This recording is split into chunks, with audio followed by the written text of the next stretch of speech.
Hi, welcome everybody to the Edge Sharks and Rays webinar. Thank you for joining us this evening, or evening for UK time. So I'm Claudia, I'm the Edge Conservation Science Manager, and I'm going to give you a brief introduction to what Edge means and how we calculate the Edge metric. And then we will hear from a variety of experts on the Edge Sharks and Rays to reveal, so you get the first insight into which of these species are on our new list.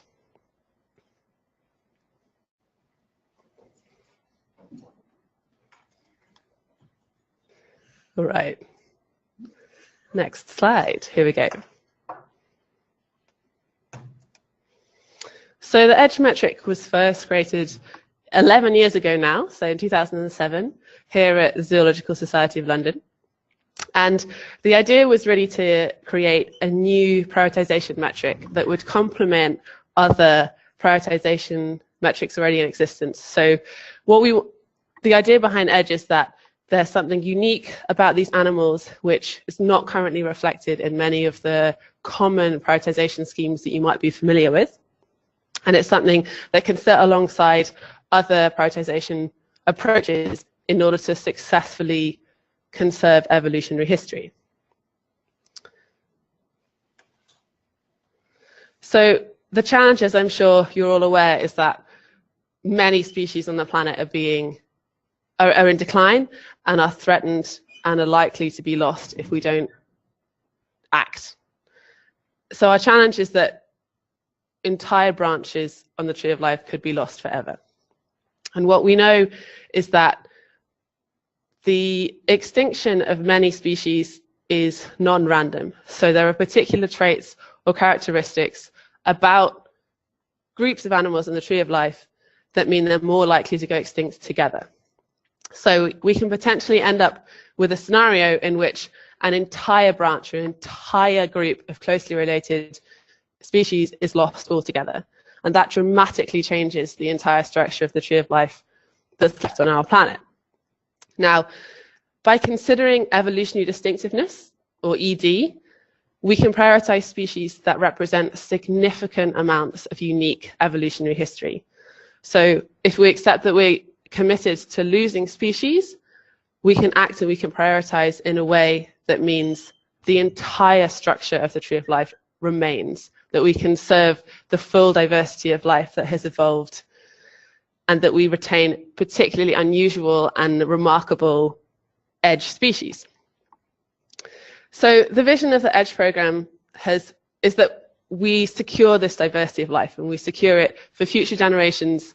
The way in which you do that is through capacity building and through both locally led conservation action as well as an impressive and growing online learning program. So the Edge program, sitting here at Zoological Society of London, has really got three main components. We have the scientific underpinning to all of our lists and our prioritization metric, and that's something that we have worked to improve. We held a workshop last year to look at the way in which we calculate the Edge metric, and we're in the process of refining that and making sure that it's future-proofed for the next years to come. As I mentioned, we have a strong capacity building element to our program, and that's primarily done through the Edge fellowships I'll come on to explain briefly, as well as our online learning programs. And then finally, we work to highlight the unique and remarkable characteristics of these species. So we do a lot of awareness raising through promoting the conservation work, but also through talking about the species that tend to be poorly known and poorly understood. We have social media accounts that highlight amazing facts about the Edge species, and we're very lucky to have everyone here today for our Edge Sharks and Rays webinar to help raise awareness and draw attention to these extraordinary and endangered species. So how do we calculate Edge? It's got two main components. First is the ED part, and that stands for evolutionarily distinct. And this is essentially a number which is derived from a phylogeny or a family tree of the species. And the second is the GE, and that stands for globally endangered. And this is something that currently we derive from the IUCN Red List. So just to bring those to life a little bit more, here you can see a hypothetical phylogeny or family tree. And essentially, to calculate ED, we're sharing this phylogenetic history among all the species. Here, each letter is indicating a separate species. So we're essentially calculating how long these branches are in terms of millions of years, how long each species has been separate from its closest relatives. And then we can assign a number to each of those branches. That's the length of those branches. We then also look at how many species are sharing that branch. So if we just look at the top example here, on the far left, we can see that we have 2 million years, and there are 5 species, A, B, C, D, and E, which all share that branch. So those 2 million years of evolutionary history are split between those 5 species. And essentially, that gives us a fraction for each part of the phylogeny, and we can add them up to give an ED score for each of those species. So this is a simple way of looking at the amount of unique evolutionary history which an individual species is representing, and it can be considered to be a measure of value. So this is one measure of importance that we are ascribing to those species. And then secondly, we consider the global endangerment of those species, and this is essentially how likely they are to go extinct. And we use the IUCN Red List, and we simply convert those categories into, again, a number, and then we use this formula, which was published by the Kaiser et al. In 2007, and this weights the information on how evolutionary distinct the species are, along with the measure of how close they are to extinction, in order to give us an EDGE score. And a crucial thing which applies to all EDGE species is that they must have both above median ED scores for their taxonomic group, and they must also be within one of the top 3 categories of risk. So that's vulnerable, endangered, or critically endangered. Now, once we have these scores, one of the ways that we have put in place conservation action for these species is through the EDGE Fellowship. And here you can see some very happy EDGE Fellows at the end of their first training course. And each EDGE Fellow lasts for 2 years. Each Fellow focuses on one particular EDGE species, and they must be resident and normally also native to the country where that species is found. They receive a £10,000 grant, and they get 2 training courses, one of 4 weeks and a second one of 2 weeks. Those build their skills in terms of building their research, understanding ecological sampling, understanding how to communicate the results, understanding how to work with communities, understanding how to manage their projects. And they come out of the training with a really key toolkit in order to go on and do successful conservation action. So between the training courses and throughout the 2 years, we have a team of experts here in London who provide a lot of support and mentorship and supervise those projects. And that's something that makes the EDGE Fellowship really unique. And then right at the end of their fellowship, one of their key outputs is a survival blueprint, which is a draft action plan that should engage key stakeholders to look forward to the conservation of that EDGE species. The EDGE Fellows then also join our alumni platform, and we've recently been able to issue the first Scale-Up Awards for EDGE Fellows to go on and continue their work after the end of their fellowship, which is very exciting. So overall, by the beginning of next year, we will look to have supported 97 EDGE Fellows across 42 different countries all over the world, and that will have allowed us to contribute to the conservation of 88 EDGE species directly. Now, another way in which we will contribute to the conservation of species is to raise the awareness and bring you all today to hear about the first EDGE sharks and rays, as that list is officially launched today. So I will hand over to Fran, who's our marine biologist, and I'd just like to remind everyone who's listening online to stay muted throughout the presentation, so that helps the sound quality for everyone listening.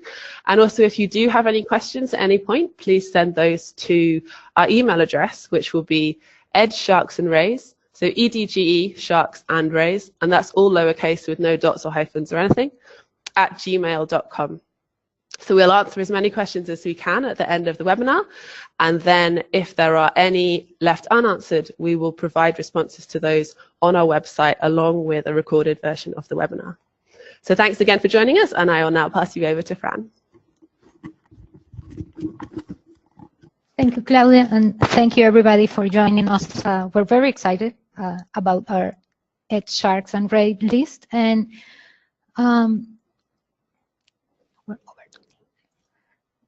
now we will be hearing about the work the Sharks Specialist Group does with sharks and convictions conservation from the co-chair of the SCCS Shark Specialist Group, Professor Nicholas Dulvy.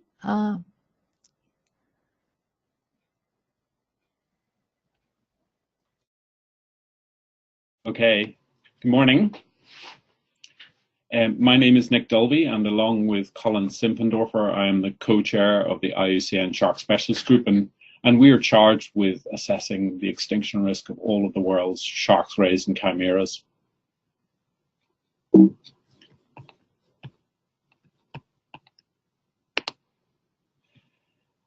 So how do we get to this situation? Well, some of the only data we have on the status of the world's sharks and rays comes from the sharks and rays we are taking out of the ocean. And these are captured statistically by the Food and Agriculture Organization of the UN. And we can see that over time, since the 1950s, the more fishing boats we put out on the water, the more sharks, rays, and chimeras we've been catching. And, you know, that was all fine until peak shark catch was captured in around 2000. Since then, global shark catch has declined by about 17%. So the FAO interpreted this, hopefully, that this is a sign that management is improving rather than shark populations are collapsing. We have small vignettes into the status of sharks and rays underwater based on stock assessments, and when we have those insights into the life of sharks underwater, we see that these coastal sharks are undergoing very steep declines. When we look further out into the high seas and open oceans, we also see that some of the oceanic pelagic sharks that live furthest from our shores have declined steeply. These declines result in ebbing societal benefits. Unsustainably fished sharks yield less food and less income to coastal fishers around the world. Sharks and rays are, of course, some of the meso and top predators in our world's oceans and coastal ecosystems, and less abundance of these species can only erode ecosystem function. But what we are really concerned about is irreversible loss of biodiversity and elevated risk of extinctions in our marine environment as a result of some of the problems sharks face. The Shark Specialist Group has a vision for a world where sharks, rays, and chimeras are valued for all of their roles and are managed for sustainability. And our competency really is to provide the knowledge that enables action, such as we're about to hear about today. For those of you less familiar with the IUCN Red List criteria, there are 5 different criteria sets that use quantitative thresholds that filter species into 9 categories overall, including 3 threatened categories, and these are the 3 threatened categories that are used in the EDGE index. Now, many of you sitting at home or at work will think that I spend most of my life doing this. This is how many shark scientists do their work. This is not what the Shark Specialist Group does. Our reality is that we bring many of these experts together to undertake red list assessments. And you know, we live by Margaret Mead's quote that never doubt that a small group of thoughtful, committed people can change the world. Indeed, it is the only thing that ever has. So the original assessment was led by Sarah Fowler and Jack Music. That took 18 years, assessing over 1,000 species through 17 workshops involving 300 people across 64 countries of the world. Status is changing day on day, year on year, and as more knowledge comes to light, we are really realizing that we have to reassess all of these species, and that's where the SSG is going in the next couple of years.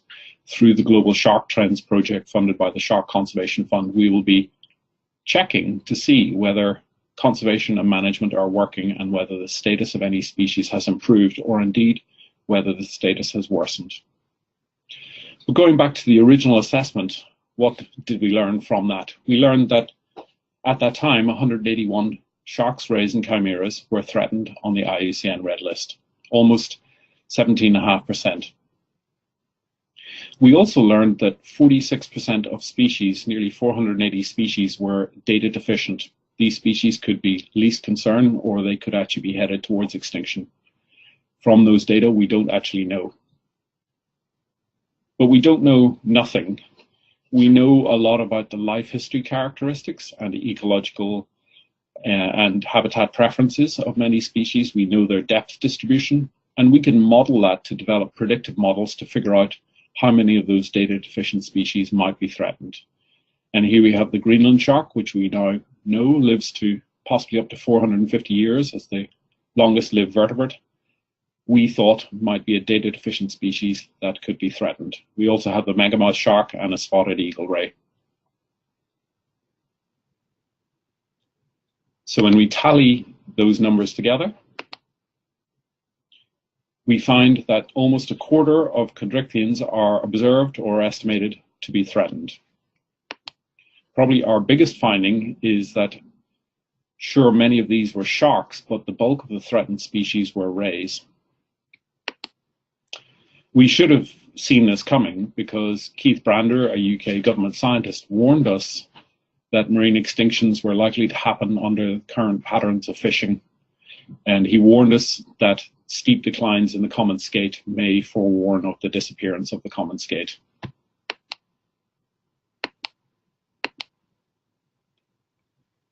This was the stark conclusion of our summary of the red list findings. The bulk of these species are threatened by overfishing. There are many woes in the world, including plastic and climate change and so on, and these, of course, could be compounding the extinction risk of chondrichthyans, but the overwhelming take-home message is that overfishing is the key cause of extinction risk of this iconic group of organisms.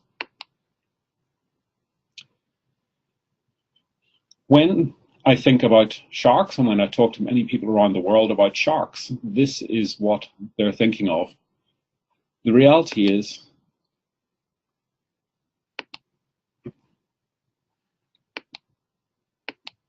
there are far more rays than there are sharks. And when we look at the families that are most at risk of disappearing, because a high proportion of those species are threatened, 5 out of those 7 families are ray families, including sawfishes, wedgefishes, guitarfishes, stingrays, and numbfishes. There are only 2 shark families on there, including what we call the flat sharks, the angel sharks, and the thresher sharks. Indeed, when we look at the most endangered sharks, those species that are listed as endangered and critically endangered, around 50 are flat sharks. Few of them contribute to the fin trade, which is a major driver of risk for the traditional sausage-shaped sharks. Many of these are unmanaged fisheries gears or gillnet fisheries in coastal waters in the tropics and temperate oceans. Through the global Shark and Ray initiative, we devised a 4-path plan to save sharks and rays involving species, fisheries, trade, and consumption. Clearly, dealing with sustainable and responsible fisheries, trade, and consumption are a really important piece of saving sharks and rays. But we also have to focus on species themselves. When we look at what's happening to our world, and we're now in an era that is increasingly being described as the next geological epoch, the Anthropocene, when we look at the causes, the biggest causes of problems for our Earth, we see that they are climate change, disruption to the nitrogen cycle, but our Anthropocene is going to be defined by the loss of biodiversity. When we look through the geology of the Earth, geological periods are defined by changes in species composition. The signature of the Anthropocene will be the loss of species. Bob Pressey describes a paradox, and this paradox is partially shown by this graph, which shows the amazing work that's been done to increase the number of protected areas across the world's oceans in the last decade or so. But Bob's paradox is that we've more protected areas than ever, yet extinction risk continues to rise. And we can reveal this problem through the lens of sharks and rays. So we can now ask how many of the 1,000 or so sharks, rays, and chimeras are actually protected in a no-take marine protected area. It sounds hopeful. There are 368 that fall within this category. We might ask how many sharks and rays have half of their geographic range within a no protected area. The number is far smaller, 38. We can then ask how many threatened sharks and rays that are actually at risk of extinction that need conservation have a significant fraction of their geographic range protected in a no-take marine protected area. The answer is stark. Protected area efforts have advanced without really focusing on the most immediate conservation problem of avoiding extinctions. And avoiding extinctions is the thing that defines the Anthropocene. So to paraphrase an amazing piece of work led by Jonathan Bailey and Ben Collin and others at ZSL, focusing on invertebrates, they raised the question of what are species? Do we care about them enough that we treat them as priceless, or are they worthless? The quote there comes from Nick Pilcher, the turtle specialist group. He said, "Aren't species the building blocks of ecosystems and the very building blocks of the ecosystem services that we derive from as humanity?" Sharks, rays, and chimeras embody an incredible diversity of morphological features and functional diversity. They have saws, they have wings, they have stings. Some are inflatable. All receive electricity, and some produce electricity to stun their prey. If we don't choose to save species, we are, by de facto, effectively letting them go extinct. So this is an opportunity and a program to choose to save species. This is my daughter seeing her first shark. If her children are to see a world full of incredibly charismatic, morphologically wonderful species such as sharks, and many of the species we're going to hear about today, we actually have to focus our efforts on protecting species that need protection. Thank you. Edge sharks are rays. The chondrichthyans, which are rays, sharks and chimeras. Sorry, are actually the group with the highest amount of evolutionary among jaw vertebrates. When compared with the other edge sharks, such as birds, mammals, and reptiles, and amphibians, chondrichthyans actually have the highest values of ED among all jaw vertebrates. So the edge sharks and rays list give us also the new #1 edge species, that is the large tooth sawfish. So within the edge list, reflecting what Professor Dulvy told us earlier, the majority of the species are actually rays, and they belong mostly to the stingrays, eagle rays, and the overlooked guitar fishes. Sharks are also well represented, and the majority are requiem sharks, hound sharks, and mackerel sharks. We only have one chimera made into the edge sharks and rays list, and that is the Anguillid ghost shark. Sorry, that was my accent. So although chimeras separated from their common ancestor many years earlier, for many of these species, there is not enough information yet as to properly assess their extinction risk. And therefore, an H score cannot be calculated. So within the top 50, we also have some families with all their representatives, such as the sawfishes. All 5 species are within the top 50, and the treasure sharks. We also have the representative of families, such as the basking shark and the whale shark. There are 2 out of the 3 plankton-eating sharks. And we have the zebra shark. These 3 are the only extant representative of their family. So within this age group of species of sharks and rays, we have a very special bunch. From the biggest fish in the ocean, the whale shark, to one of the biggest rays, the giant freshwater whip ray, including also the sand tiger shark, the spectacular and very strange looking sawfish, some eagle rays, and the hornet sleeper ray. The edge sharks and rays list is composed of very unique chondrichthyan species.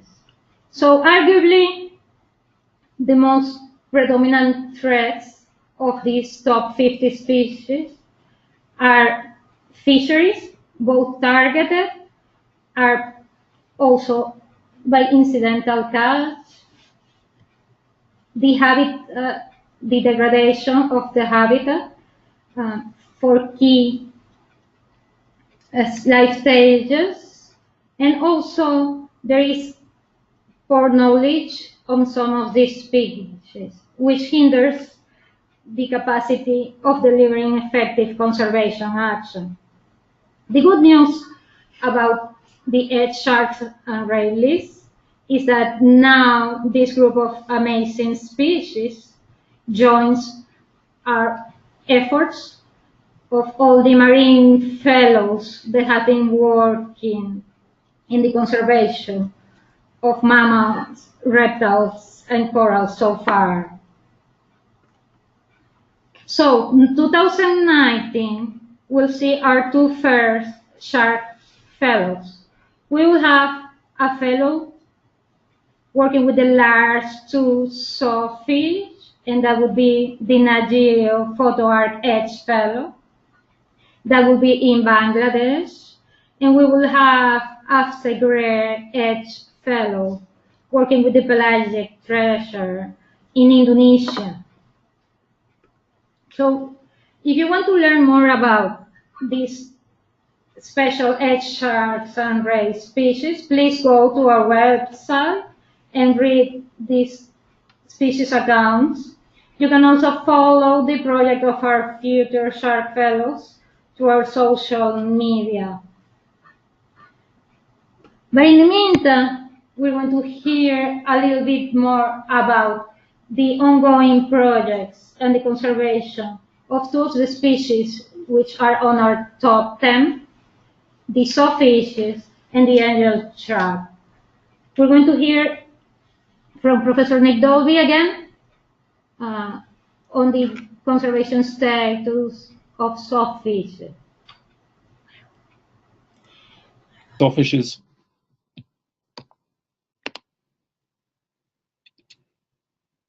Sawfishes are so iconic throughout West Africa that they're found on the notes, the banknotes, and the coins of the Central African franc. And almost every single indigenous Aboriginal society throughout the range of sawfishes has some significant folklore about sawfishes. For example, in Panama, the people there believe that sawfishes are the intermediary between the human world and the spirit world, and when you die, you are carried on the back of a sawfish to the spirit world. Elsewhere, sawfish rostra, the toothed blade at the front of the sawfish's face, are laid inside children's cots in Indonesia to ward off evil spirits. Sawfishes are more iconic than many other marine megafauna amongst the coastal peoples of the world. This photograph, taken from India, epitomizes the plight of sawfishes today. Sawfishes are now so rare that their capture warrants international media attention. This sawfish is large. Large body renders them intrinsically vulnerable to overexploitation, not just because they're easy to capture, but also because of their low reproductive rate and their slow life history. You can see the rostrum is incredibly entangled in a net. Their toothed rostrum makes them incredibly susceptible to capture in gill nets, trawl fisheries, and other forms of entanglement devices. We can also see their large fins. Their fins are the most valued and revered in the soup fin trade in Asia. Sawfishes also have an incredibly unusual reproductive system. They are one of the few shallow water, tropical, warm water sharks and rays that do not have a placenta. Instead, they give birth to live young, but nourish those young by provisioning them with an incredibly large ovum. And indeed, it's the largest egg in the animal kingdom. It's bigger than an ostrich egg, and it's probably slightly bigger than a grapefruit. So they're morphologically very interesting and morphologically incredibly distinct. We know little about the plight of sawfish in terms of scientific data, but some of the few data that have come to light come from South Africa. In KwaZulu-Natal, they have a beach meshing program to protect bathers from shark bites. And these nets inadvertently serve to generate an index of abundance of many species that are encountered in coastal waters in KwaZulu-Natal in eastern South Africa. We can see at the start of the time series that when the nets were first deployed, the catch rate was particularly high. But then as time has gone on, the catch rate has dwindled to the point where sawfishes were legally protected in South Africa in 1997. The following year, in 1998, one single sawfish was caught in these nets. The sawfish was returned to the water alive, but no sawfish have been seen since in South Africa. Sawfishes are now extinct in South Africa. We now know through the IUCN Red List process and lots of activities that there are 5 species of sawfish in the world. In any one region, particularly in the Indo-Pacific region around Australia and Papua New Guinea, there are 4 species. 3 of those species are critically endangered, and 2 that underwent steep declines early in the century, the dwarf sawfish and narrow sawfish, are listed as endangered. We tried to piece together the plight of sawfishes in a workshop in London Zoo, Zoological Society of London, in 2012. And as a result of this, we came out with one of the first global marine conservation strategies. And this was for the 5 sawfish species. This report galvanized the marine conservation community and the donor community to figure out what is going on with sawfishes. At that time, we thought, at the start of the workshop, we thought there were 7 species of sawfish, and we thought they were found in 90 countries of the world. Since that report, people have undertaken a lot of detective work, traveling around the world, questioning fishermen and fishers about the status of sawfishes and about their memory of sawfishes. They've managed to find a whole series of rostra to figure out which species used to be present. And of course, now we have the hope of eDNA, that we can take water samples to verify a lot of this information and narrow down the distribution of sawfishes. This work was recently compiled and summarized in a new prioritization document, and this can be found on the IUCN website. Some Summaries of what's happened in the past 5 years include that sawfish research has been undertaken in at least 35 countries. Hundreds of fishers right the way across West Africa and East Africa and elsewhere in the world have been interviewed about their memories of sawfish. How did they catch them? How often did they catch them? And when did they last catch one?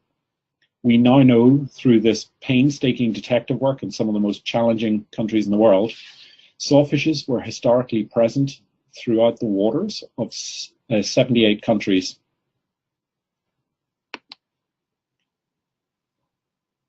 Over that time, scientific activity measured by citations per year has tripled.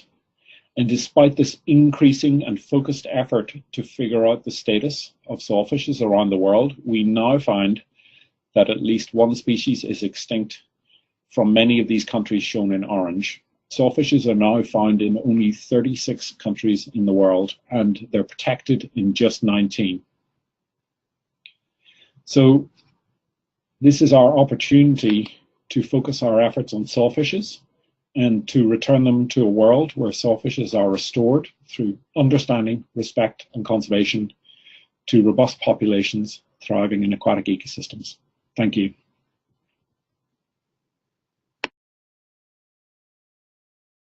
Top 5 species are all species. Top 4 and then the 6, because the 5 is actually Squatina squatina, it is its nature.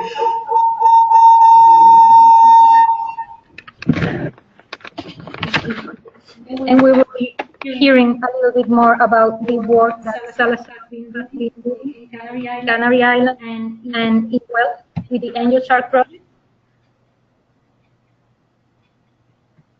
with Joanna Barker.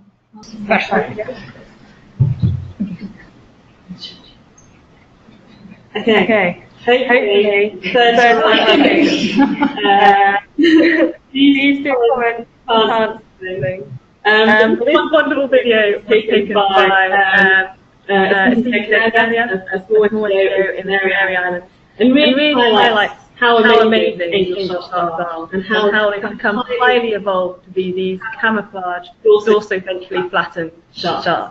So they use their elongated pectoral fins to bury themselves in the sand, where they just sit and wait for prey to swim overhead. We know that angel sharks feed on a variety of fish, mollusks, crustaceans, basically whatever travels over the top of them. And then they're highly evolved, or they grab prey underneath the sand before they realise there's an angel shark sitting there. So there are 3 species of angel sharks found in the East Atlantic Mediterranean Black Sea. The first is angel shark Squatina, which on the edge is number 5. And below that you can see the historical ranges of species. That's an important note, and I'll explain a bit later. So Squatina has got a very historic range that encompasses North Atlantic around Giles, down to the area of Morocco, into the Mediterranean and Black Sea. The Sawback angel shark, another species, which is edge species number 6, has a similar range, but it doesn't extend up into the North Atlantic and extends a little further down the African coast. And then the third species is smoothback angel shark. This is edge species number 13. And again, it's got very similar range to the Sawback angel shark, but just goes a little bit further down the West African coast. So these are the historical ranges of 3 very similar looking angel shark species. The main difference of how they look is the angel shark Squatina has a larger pectoral fin, while that Sawback angel shark is actually the prominent sword-down spine in the adult phase of its growth. The smoothback angel shark often has a spot around it. What we do know is that these species used to be common across those historic ranges. This is one of my favourite books in Zella's library. Edward Dulvy wrote it in 1802, and he said, of its fierceness and veracity, there are many instances. and it grows to such enormous size as to become truly formidable. Among the ancients, it was in great esteem as an article of food. They considered it the most delicate of the whole collagenous tribe. Romans normally made use of their silky polished wood and ivory. So this species was common and used for a whole range of uses. However, today things are slightly different. For the rest of this presentation, I'm just going to talk about the angel shark, the edge number 5, about one species. And here again shows the historic range of the angel shark. However, in the last 100 years, we've seen a huge decline in that range by over 80%. We are lucky to have one last unique stronghold for angel sharks in the Canary Islands, but we've also got smaller populations in the northeast part of the Mediterranean Sea and the western British Isles as well. In these areas, and what I'm going to focus the rest of this presentation on is how we're working with partners to better understand and protect these species. First of all, we've set up with the whole of partners the Angel Shark Conservation Network, bring together all people interested in angel sharks into one group. We've got the Angel Shark Project in Canary Islands, which is a collaboration with the Universidad de Las Palmas and a research museum in Bonn, Germany, which focuses on angel shark scientific research and conservation in the Canary Islands. And then recently this year we set up Angel Shark Project in Wales, a similar sister project with partners like Natural Resources Wales and ZSAP. That was a terrible idea. So first of all, talk about the Angel Shark Conservation Network. Everyone should check out the website at www.angelsharknetwork.com. This is open to any individual or organisation sign up who's interested in working on angel sharks, any of the species. It's bring together a community better understand and protect angel sharks, and also to enable information sharing and collaboration between these people and organisations. We send free updates on angel shark news, and also some cool photos to read the news. And everyone is welcome to join us on the angelsharknetwork.com website, just with our address. The other key elements of our project in the Canary Islands and Wales is working alongside key water users. And in most of these cases, it's with divers and fish fishers. So that's the side of our diver engagement, right-hand side of fisher engagement. And there's a lot of overlap between these users. So both water much more than I and Steve are able to be. And they're able to access scientists to provide some really vital information on the species. So we work with the diving community during that engagement, focus on providing techniques to ensure you don't disturb any sharks when you see them in the water, and where to report your sightings. For fish fishers, it's slightly different. Number one parameter is that we ask people not to target angel sharks. It's illegal to do so across the EU and in many other countries. If, however, some angel sharks are still accidentally caught, and if they are accidentally caught during normal fishing activities, we provide guidelines on how to safely release those sharks into the water, and also provide information where to report sighting. So I've talked about sighting, and this is vital and kind of the bedrock of our conservation work. We've been gathering on the Angel Shark Sighting map found at the Shark Network website address, which was previously, across the eastern Atlantic and Mediterranean. There is the majority of sightings do come from Canary Islands, and really those that highlight the hotspots and this unique stronghold in the archipelago. But as we are spreading out, getting collaboration, meeting people, we're starting to get more and more sightings around the Mediterranean Sea and also up in the British Isles too. With this pricing data, we can do some really cool analyses to understand habitat use of different stages of angel sharks, and also look at where angel sharks are distributed and the potential habitat suitability in different areas. These are two key results from a paper published last year. When working with fishes, both Canary Islands and Wales, we've developed practice guides to safely release angel sharks. Again, only if they are actively caught. These practice guides train up fishers that eat in unhook angel sharks safely in water, to always promote unhooking in the water along the side of the boat where it is possible, and releasing the sharks as soon as possible.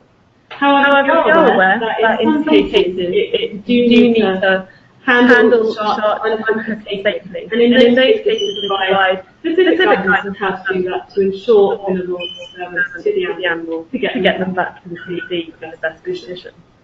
In Wales, with additional element where collecting mucus samples of angel sharks to gather genetic data on those animals. We're working in partnership with the University of Manchester to analyse that genetic data and understand the connectivity in a smaller population.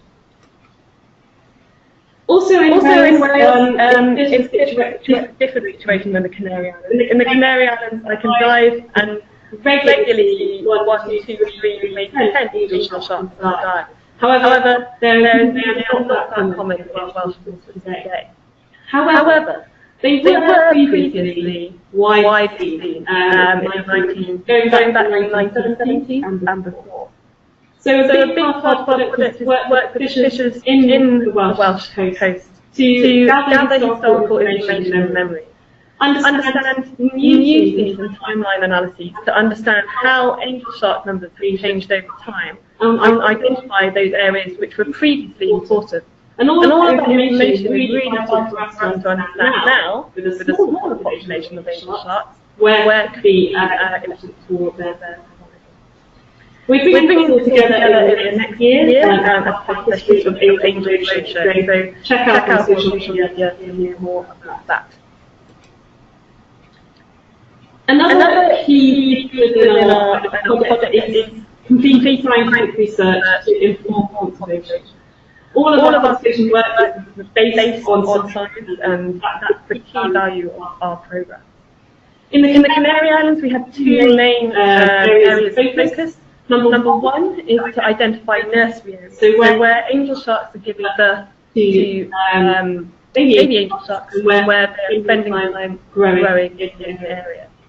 We use a number of techniques developed in the Canary Islands, including marker scheme, to understand and study angel shark ecology. For example, like growth rates, habitat use, how long they spend in nursery, or possible nursery.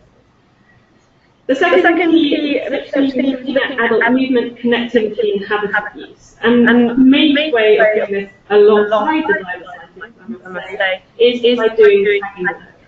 We've got two types of tags that we use at the moment. The bottom picture of angel shark tails on this slide is the visual ID tagging work. So that's simply a visual mark for divers to report a number of sharks that they saw. And then this year, we were also able to expand with acoustic telemetry. That's the tag that you see on the top of the two, just of the tail. And that provides more information on habitat use and detailed site information around the leg reserve where we have an acoustic array at the moment. The final key theme within our project is to provide evidence for legislative change. With all of our community engagement, with our scientific research and conservation efforts, and working with the communities, we need to make sure we provide that and bring all that information together in an accessible way. Those who are making key decisions on angel sharks in this area. So in 2016, with the whole partners developed angel shark capture plan for the Canary Islands and the Eastern Atlantic Mediterranean angel shark strategy, bit of a mouthful, for a wider range. And these documents, the action plan and strategy, have been vital to scale up angel shark conservation in the region. The action plan details specific steps that need to be completed to better understand and protect angel sharks in their unique stronghold. And we've got a really good relationship with Spanish and Canarian governments to put these steps into action and ensure all of our research is being fed into their policy. The Eastern Atlantic and Mediterranean strategy focuses on areas, gaps that we need to better understand, and is a call to action to others who help with these research gaps on conservation areas. They are again on the Gollock network website, which I highlighted before. Thanks very much for listening. I'm sorry about the few technical glitches at the beginning of the presentation. I'd like to take some to thank our wonderful funders for supporting the work, none of it which could be possible without them. Please check out our website, Angel Shark Project, Angel Shark Network, and the Welsh Angel Shark Project. More or follow us on Twitter and Facebook, etc. Thanks very much, and now over to Matt. Hello everyone. So I'm just here to wrap up. At the beginning you were asked to send you some questions, which we've been gathering as we've gone along. So we have a couple, and we have some people in the room who I'm hoping might throw one or two our way, but if you have any more, please do email them to the address that was given at the beginning. I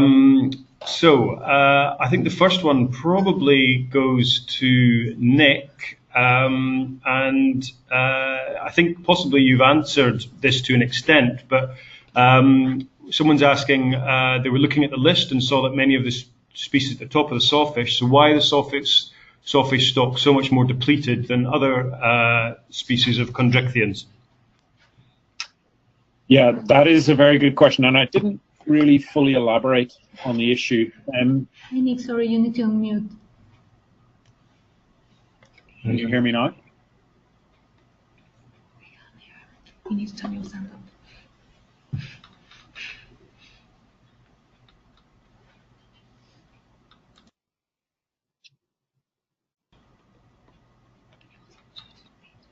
Can you hear me now? Okay. The two things that make species at risk of extinction in the ocean are a slow life history, so late age maturation, production of few young every year, and living for a long time. That means that if they're being killed by fishing activities, they've little capacity to replace the numbers killed by fishing. The second part of that really has to be accessibility to fishing, and the degree to which the species is overlapped with by fishing gears. So species that are found particularly shallow are more likely to interact with fishing gear, whereas those super deep water species tend to live well beyond the range of many fishing gears. And even those deep water species with very slow life histories tend not to be at a huge amount of risk because they're just not being caught. The big problem with sawfishes is not only do they have a slow life history, but they have no refuge from fishing. They're found only in the tropics. They tend to be found very shallow. There are very few records of sawfish deeper than 50 meters deep. And indeed, many juveniles, research is showing in Florida, are found in water less than half a meter deep amongst the mangroves. And so they're highly accessible to many of the fishing gears used in tropical coastal nations, including particularly gill nets, but also trawl fisheries for shrimps that occur in and around mangrove estuary deltas. So anytime you are tempted to eat those tiger prawns from around the world, you have to think about the consequences of that. Is those prawns have either been cultured by deforestation of mangrove forests within which many sawfish rear, but also they're taken by trawl fisheries that also have sawfish as a very significant bycatch in many parts of the world. Thanks, Nick. That's can you mute here? Thanks, Nick. That was very useful and comprehensive answer. Which one?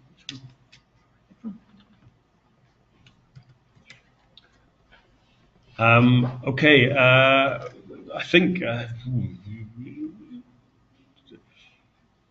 there's a question here related to proposed CITES listing of the shortfin mako and whether that will contribute meaningfully to its conservation if RFMOs are not addressing its overfishing and that of other pelagic sharks.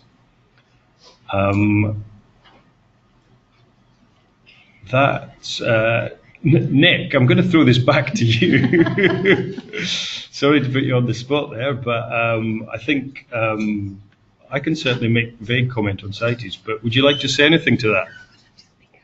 Yeah, there have been a number of oceanic pelagic sharks that have been listed on CITES in recent years, and what this means is that signatories to CITES have to undertake a non-detriment finding assessment. They have to figure out whether fisheries are sustainable and the trade is non-detrimental to the status of the species. So it's persuaded many of the signatory countries to evaluate the status of species in their country, including the oceanic pelagic sharks. Now, we do call them oceanic pelagic, but very often the centers of abundance and diversity are right along the shelf edge within the species, within countries' exclusive economic zone. So by prompting countries to undertake these non-detriment findings, it's prompting countries to undertake status assessments and to figure out whether trade is sustainable. And that, of course, can only be a good thing for shark assessment and management as well. Now, RFMOs, regional fisheries management bodies, often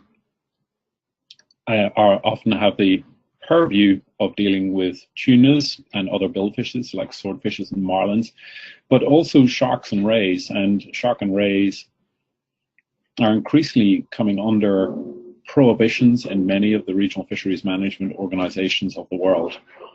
And so they will, even though their jurisdiction is the high seas, there is an introduction from the sea clause in CITES, which means that which allows for catches from the high seas and means that they also have to come under the jurisdiction and review of CITES processes.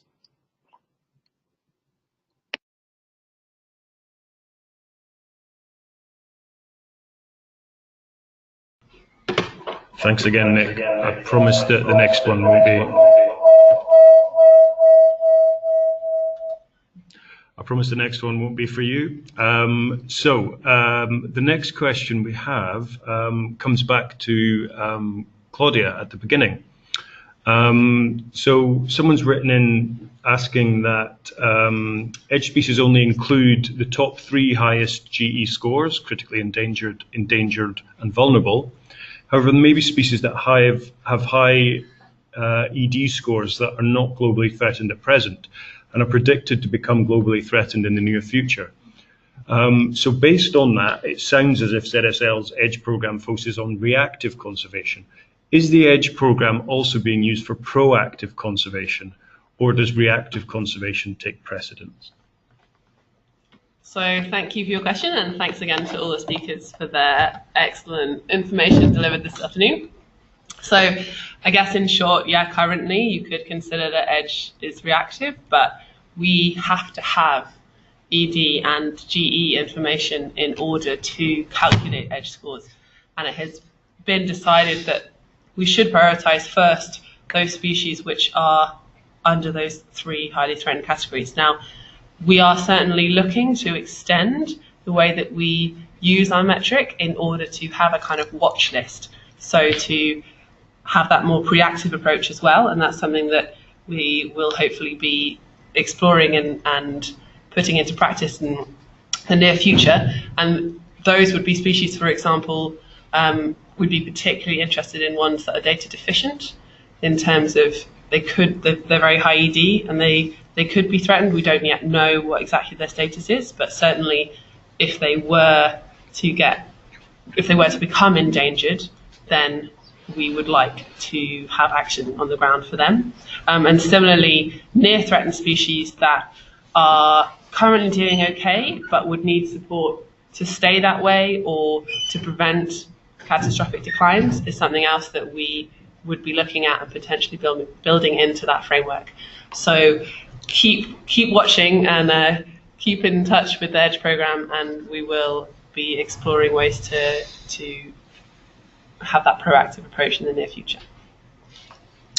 Thanks, Claudia, and I think that was a very important point around the DD species, which, as we all know, sort of could well be those ones that are sort of our future threatened species.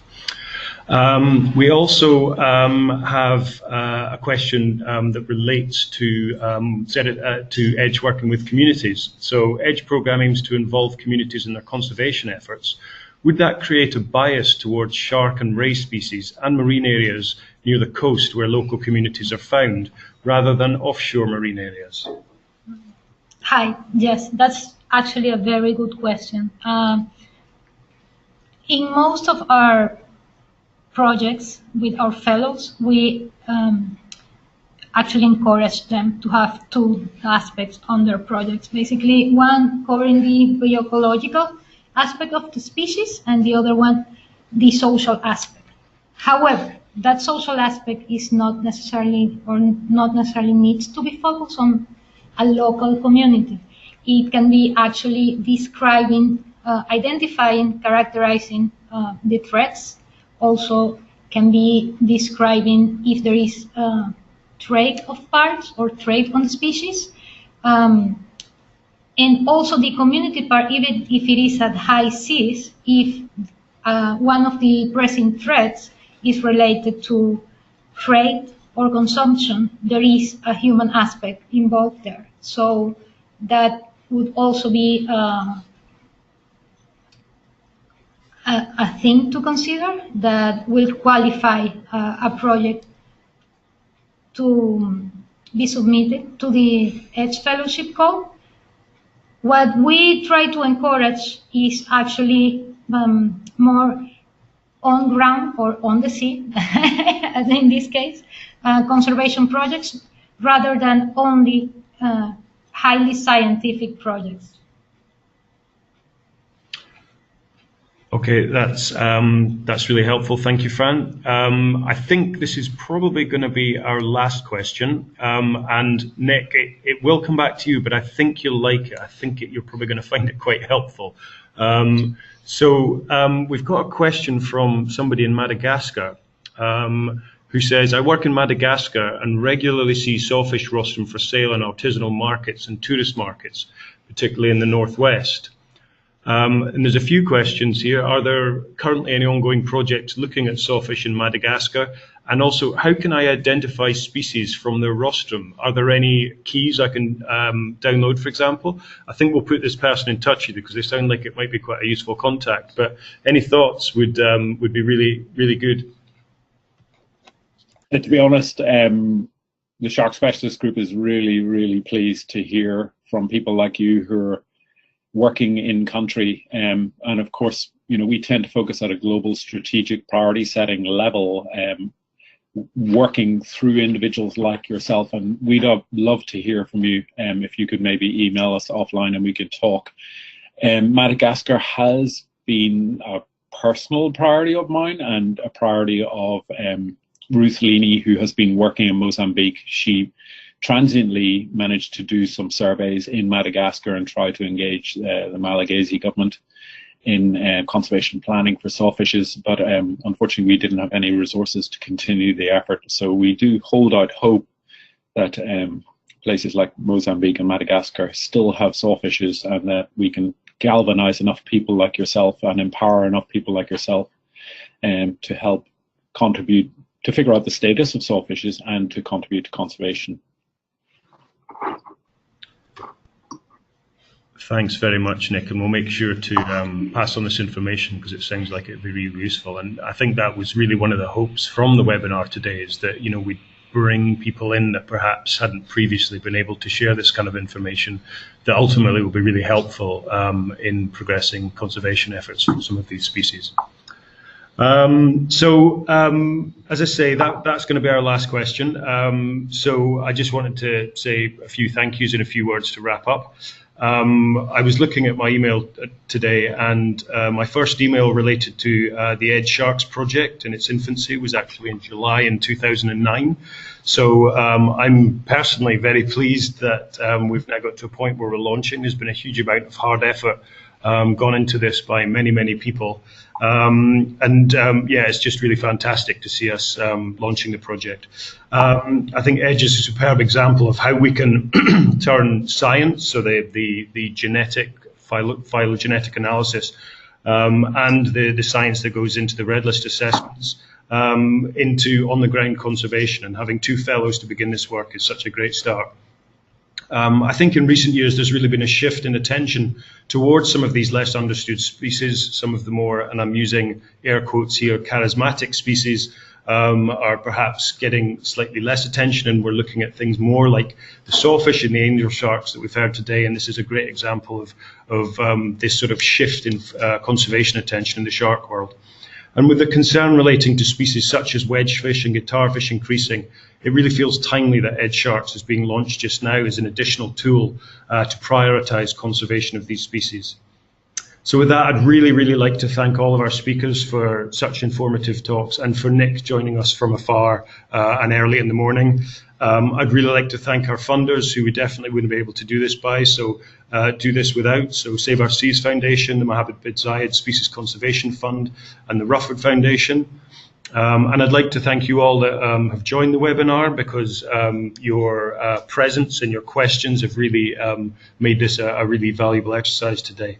Finally, I'd like to thank the Edge team, particularly Fran Cabada, who without all their efforts, we wouldn't have got to where we are today.